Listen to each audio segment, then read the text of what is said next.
سلمہ رضی اللہ عنہا سے روایت ہے، انہوں نے کہا کہ رسول اللہ صلی اللہ علیہ وآلہ وسلم نے فرمایا، جب تم مریض یا مرنے والے کے پاس جاؤ تو بھلائی کی بات کہو، کیونکہ جو تم کہتے ہو فرشتے اس پر آمین کہتے ہیں۔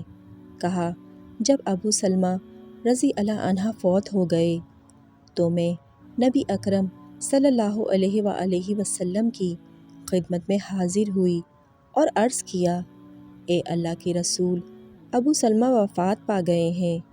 آپ نے فرمایا، تم یہ کلمات کہو، اے اللہ مجھے اور اس کو معاف فرما، اور اس کے بعد مجھے اس کا بہترین بدل عطا فرما۔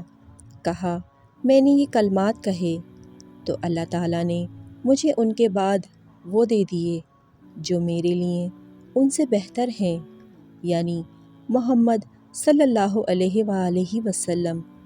حضرت ابو ہریرہ رضی اللہ عنہ بیان کرتے ہیں کہ رسول اللہ صلی اللہ علیہ وآلہ وسلم نے فرمایا، کیا تم انسان کو دیکھتے نہیں کہ جب وہ فوت ہو جاتا ہے تو اس کی نظر اٹھ جاتی ہے؟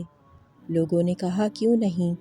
آپ نے فرمایا، یہ اس وقت ہوتا ہے جب اس کی نظر اس کی روح کا پیچھا کرتی ہے۔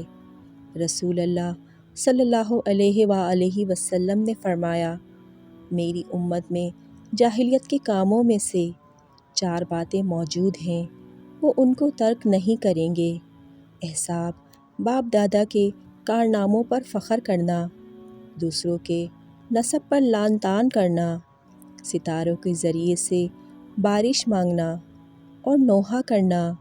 اور فرمایا، نوحہ کرنے والی جب اپنی موت سے پہلے توبہ نہ کرے تو قیامت کے دن اس کو اس حالت میں اٹھایا جائے گا کہ اس کے بدن پر تار کول کا لباس اور خارش کی قمیض ہوگی۔